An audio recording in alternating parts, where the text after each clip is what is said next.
이사야별론 중거 19번째 시간입니다. 오늘은 이사 20장을 통하여 하나님의 종이 예표가 되는 일에 대해서 말세에 다림질을 지은 종의 사명자에게 주는 교훈에 대해서 말씀해 보도록 하겠습니다. 본장은 북방 아수르의 세력이 남침할 때 하나님의 종 이사야에게 된 일은 종말에 다림질의 진리를 들고 나갈 종들에게 주는 교훈이 되겠습니다. 여러분들이 많은 선지자가 있지만은 이 이사야 선지자가 특별히 대선지자로서 중요한 사명을 했지요. 말세복음의 전체적인 내용이 이사야 성경에 들어가 있는데요.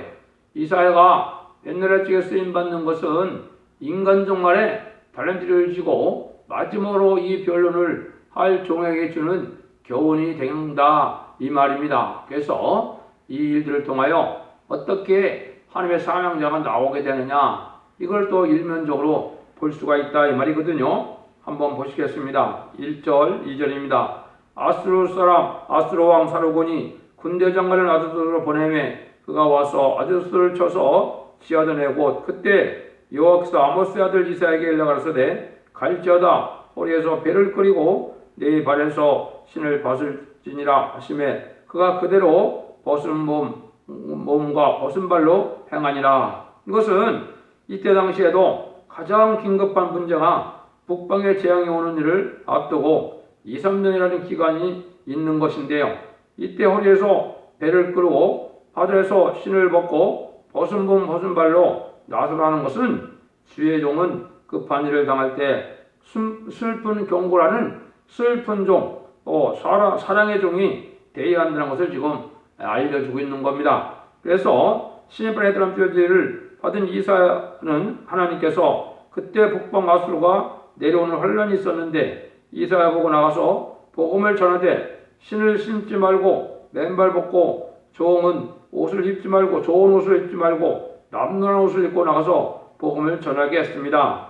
하나님께서 사랑한 종이고 큰 종인 이사야에게 맨발 벗고 누더기 옷을 입고 나가서 전하는 뜻은 남을 살리기 위해서는 고생을 무릅쓰고 수치를 무릅쓰고 나가야 된다는 것이며 자기 의신을 세우지 말고 자기 안락을 도모하지 말라는 것이니 의신을 세우고 안락을 도모하면 안 된다는 교훈입니다. 그래서 이것은 모든 일, 세상 일들을 초월해서 하나님의 일을 전할 때 슬픈 경고가 되겠죠. 우리나라가 지금 북방 환란이 아주 앞에 두고 있는 이때인데 이번에 환란은 심판의 환란장이기 때문에 멸망할 사람들이 많은 것이 되었거든요.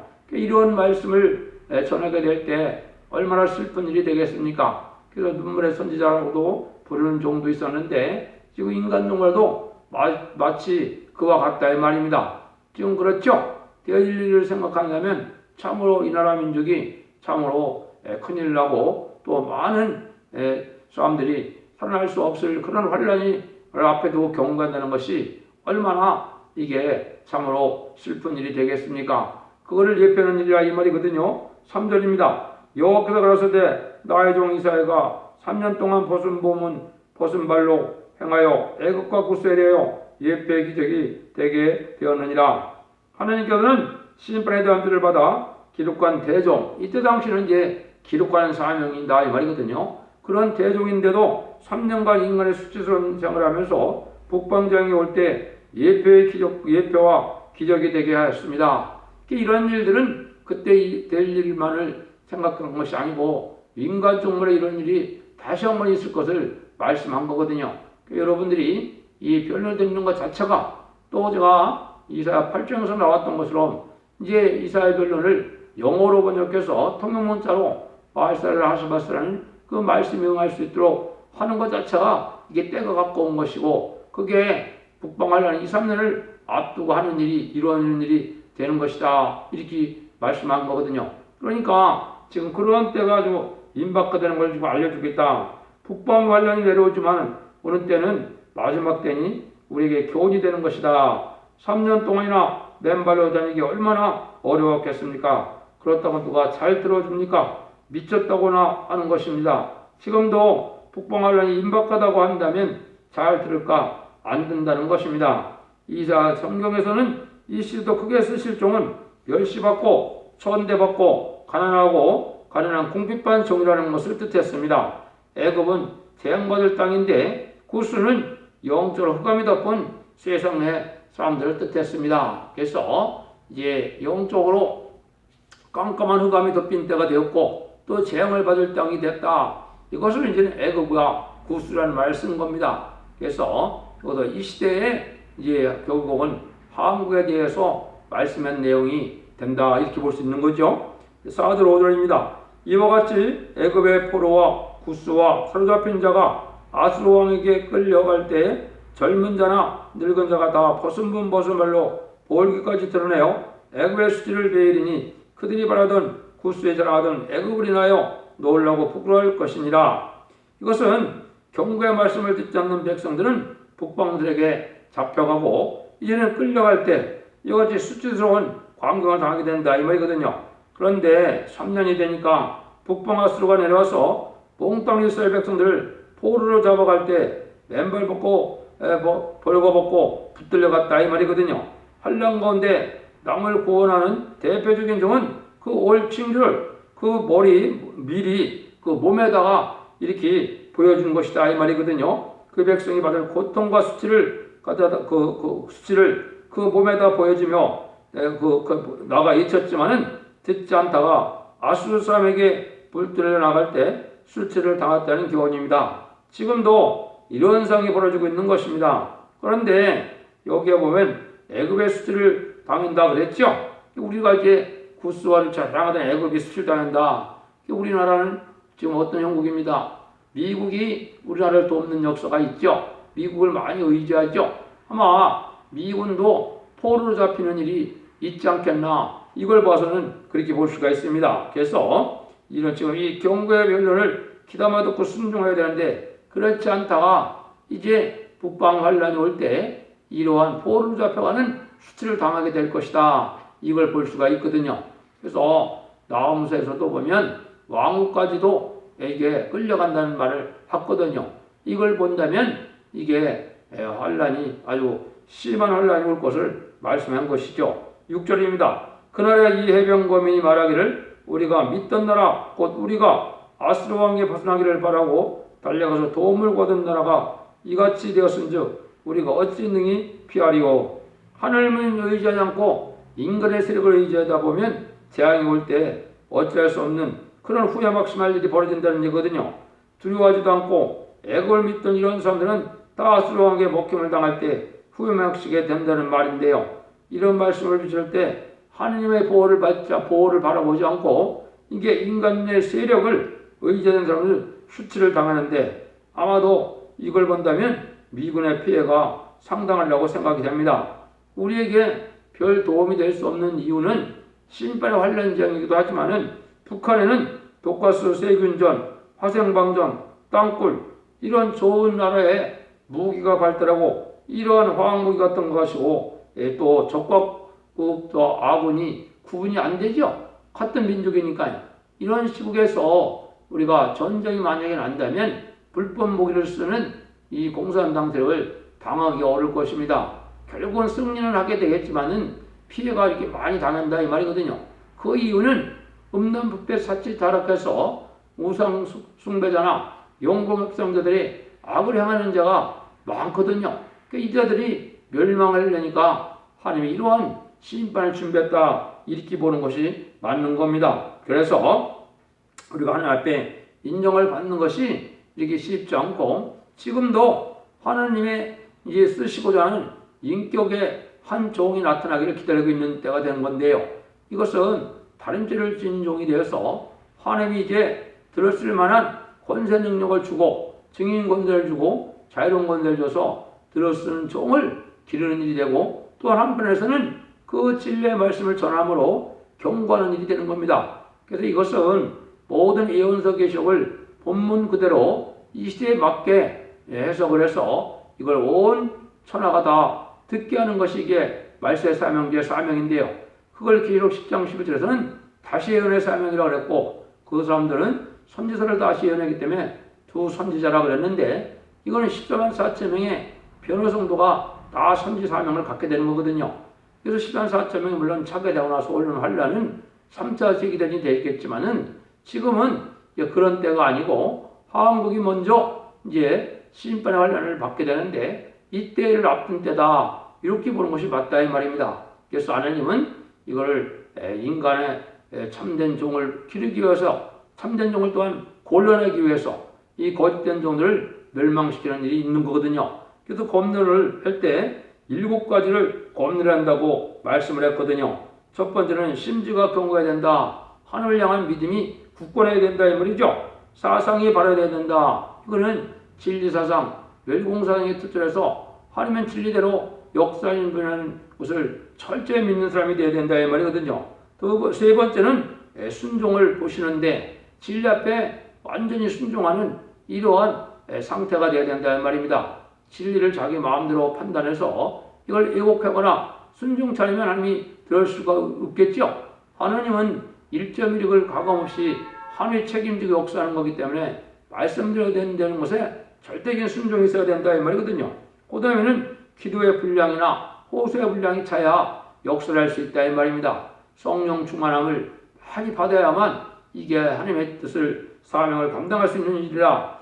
다섯 번째는 말씀 부정에 대해서 이 말씀을 온전히 바르게 증거할 수 있어야 된다. 이것이 하나님이 인정한 다림질의 진리가 되는 겁니다. 다림질의 진리라는 것은 누가 새로운 학설을 만들거나 새로운 이론을 또 새로운 그 교리를 만드는 것이 아니고 예언서와 계시록을 본문 그대로를 증거할 수 있는 종이 되어야 된다 이 말이거든요.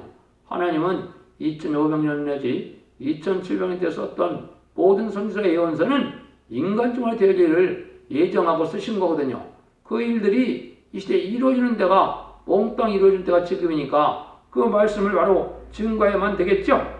그 다음에는 이제 영을권에 깨끗하기도 해야 되겠지만은 특별히 하나님의 성품에 대해서 깨끗함을 가져야 됩니다. 물질에 욕심이 많거나 물질에 탐욕이 많거나 또 하나님의 헌금을 함부로 쓰는 일이 있으면 하나님이 그 사람을 들었을 수 있는 종이 아니라는 것을 우리가 생각해야 됩니다.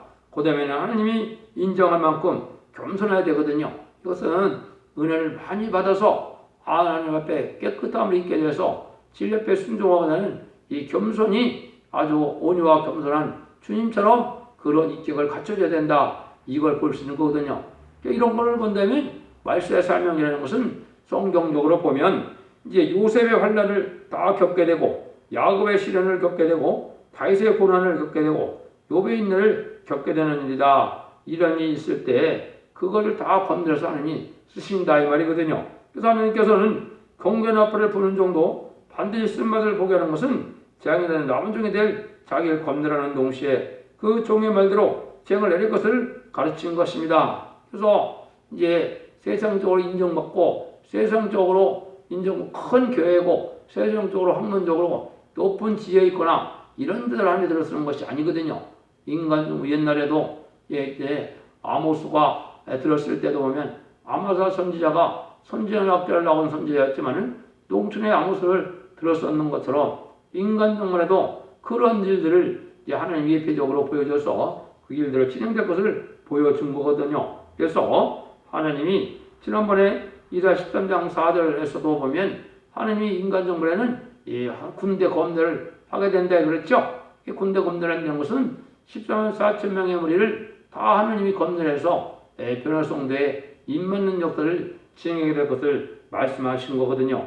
그래서 연단을 받아서 이 시련 끝에 하나님이 들어쓰는 것인데 인간 정말에도 계시록 10장 10절이나 11절에도 보면 이 작은 책을 갖다 먹을 때는 꿀까지 땄지만 배에서 쓰다 그랬죠.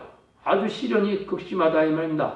많은 시련과 연단을 통하여 완전한 인격을 갖추게 되고 하나님이 들었을 만한 인격을 갖춰야 되고 영계가 장성되어야 된다는 사실을 우리에게 알려준 거거든요. 그래서 지금 여러분들이 듣는 이런 말씀이 바로 이제 인간 종말에 되어질 일을 말씀하신 건데요.